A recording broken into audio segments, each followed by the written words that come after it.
Ya ampun, ekonom senior sebesar Rizal Ramli ngomongin soal Gibran duduk di meja. Nggak salah, nggak sekalian ngomongin cucu Jokowi, yaitu Sedah Mirah, yang pada waktu itu duduk di atas meja tepat di hadapan orang nomor 1 di Indonesia. Ya, sangat disayangkan lah, sekelas Rizal Ramli ngomongin hal receh seperti ini.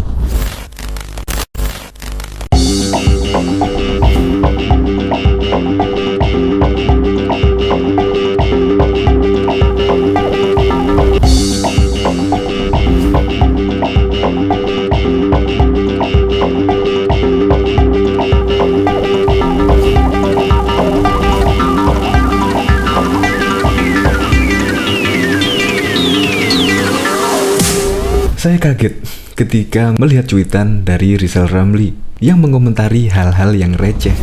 Ya seperti yang kemarin, viral gara-gara cuitan dari Rizal Ramli, yaitu menyebut sejak kapan Menteri PUPR jadi bawahan wali kota. Gara-gara hal tersebut, Gibran juga dicaci maki oleh netizen lah. Netizen kan selalu benar, maha benar. Akhirnya pun Gibran meluruskan kejadian tersebut, yaitu itu bukan merupakan meja, adalah kursi. Ya seperti di panggung-panggung itu, jadi kursi itu bersab seperti di tribun-tribun, jadi memang kursinya agak ke atas. Padahal Gibran pada waktu itu kepingin bersebelan dengan Menteri PUPR, tetapi Menteri PUPR mengatakan biar enak berdiskusi maka Gibran duduk di depannya Pak Menteri PUPR. Ya seolah-olah itu meja, padahal itu kursi. Nggak penting banget sebenarnya membahas seperti itu, nggak penting banget.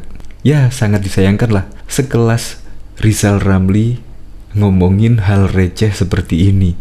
Untuk lebih lengkapnya simak berita berikut ini. Good News Indonesia. Belum menyaksikan video ini, pastikan bosku jangan lupa subscribe, karena subscribe itu gratis plus bonus tonton video terbaru setiap harinya. Jangan lupa ya. Sudah nggak laku Rizal Ramli ngurusi Gibran? Sudah gitu salah lagi. Ekonom senior Rizal Ramli menanggapi kunjungan Menteri Pekerjaan Umum dan Perumahan Rakyat PUPR Basuki Hadimulyono ke Kota Solo. Dalam cuitan yang diunggah di akun Twitter pribadinya, Rizal Ramli pada Minggu 28 Maret 2021, ia menyoroti potret ketika Menteri PUPR duduk di kursi, sementara Wakil Kota Solo Gibran Rakabuming Raka terlihat duduk di atas meja. Melihat kejanggalan foto ini, Rizal Ramli lantas melontarkan sindiran dengan menanyakan sejak kapan Menteri PUPR menjadi bawahan wali kota. Diberitakan sebelumnya, Menteri PUPR Basuki Hadimulyono melakukan kunjungan kerja di Taman Balai Kambang, Solo, Jawa Tengah pada Sabtu 27 Maret 2021. Rencananya, tahun depan akan dilakukan revitalisasi terhadap Taman Balai Kambang untuk dijadikan pusat kebudayaan di Jawa Tengah. Menurut pengakuan Menteri PUPR Basuki, ia diperintahkan oleh Presiden Republik Indonesia, Presiden Joko Widodo, untuk membuat suatu pusat kebudayaan Jawa. Perintah Pak Presiden ingin membuat suatu pusat kebudayaan Jawa. Saya ingin menerjemahkan perintah itu. Ini cari rohnya apa, ujar Basuki Hadimulyono ketika dimintai keterangan. Lebih lanjut, ia menuturkan bahwa menjalankan perintah Jokowi itu bukanlah hal yang mudah. Pasalnya, Taman Balai Kambang bukan sekedar tempat pertunjukan, tetapi juga menjadi destinasi wisata bernuansa alam. Oleh karena itu, Basuki Hadimulyono mengaku harus berhati-hati dalam menjalankan perintah dari orang nomor 1 Republik Indonesia itu. Harus berhati-hati betul menerjemahkan perintah beliau. Ini ruang terbuka untuk publik, untuk masyarakat.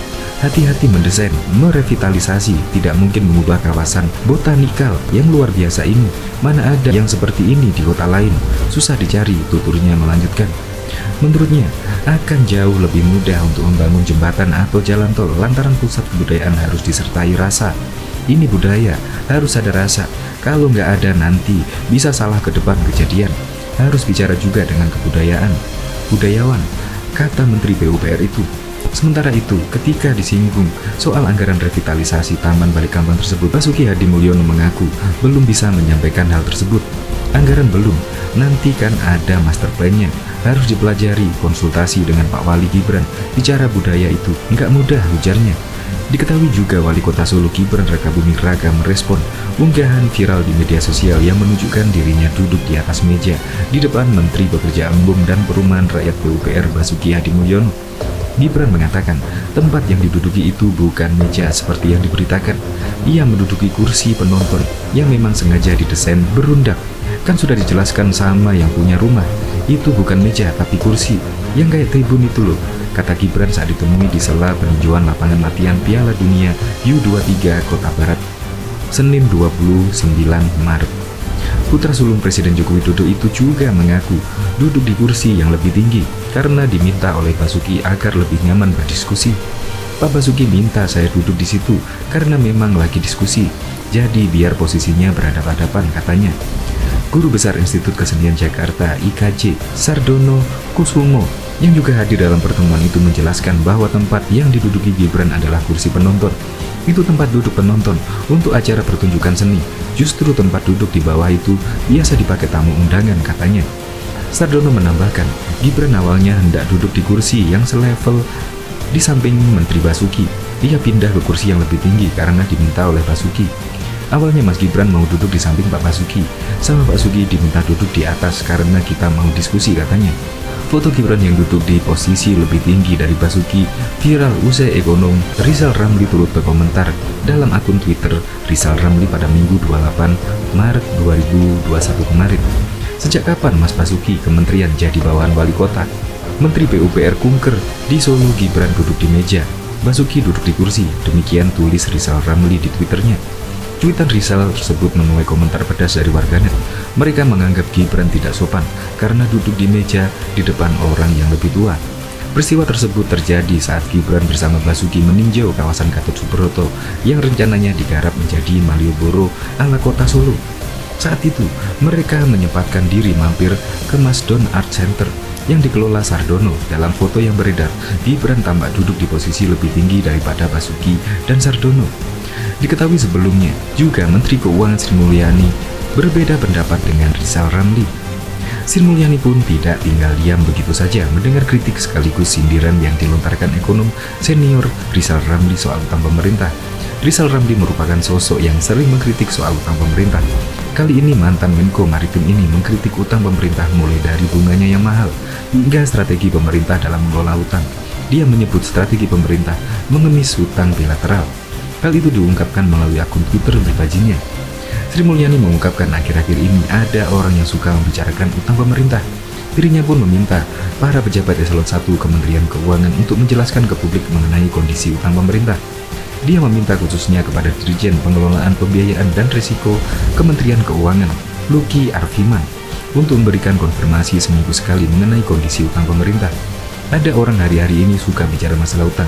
Sampaikan saja bahwa di Perpres 72 waktu anggaran APBN 2020 dengan estimasi defisit sekian, itu pembiayaannya adalah dari SBN, pinjaman, ada yang bilateral maupun multilateral, kata Sri Mulyani dalam video conference tentang APBN kita edisi November. Dalam pernyataannya mengenai utang pemerintah, Sri Mulyani tidak menyinggung nama yang mempermasalahkan soal utang pemerintah tersebut. Jadi waktu kita sedang menjalankan Perpres, jangan kemudian muncul reaksi-reaksi seolah-olah kita seperti orang yang belum punya rencana. Itu kan semuanya isu dari Perpres 72, sudah diomongkan, sudah disampaikan ke publik, jelas Sri Mulyani. Sri Mulyani meminta Luki untuk menjelaskan defisit APBN 2020 yang sudah dilebarkan ke level 6,34% beserta strategi pembiayaan pemerintah di tahun 2020. Bahkan, dia minta agar rincian penerbitan utang pemerintah juga bisa disampaikan ke publik. Mantan Direktur Pelaksana Bank Dunia ini bahkan mengatakan utang semua negara mengalami peningkatan, tak hanya Indonesia. Utang setiap negara terus meningkat karena pandemi ini. Ia mencontohkan untuk negara-negara G20 jumlah utang meningkat rata-rata mulai dari 30% hingga 50% karena krisis yang disebabkan oleh pandemi.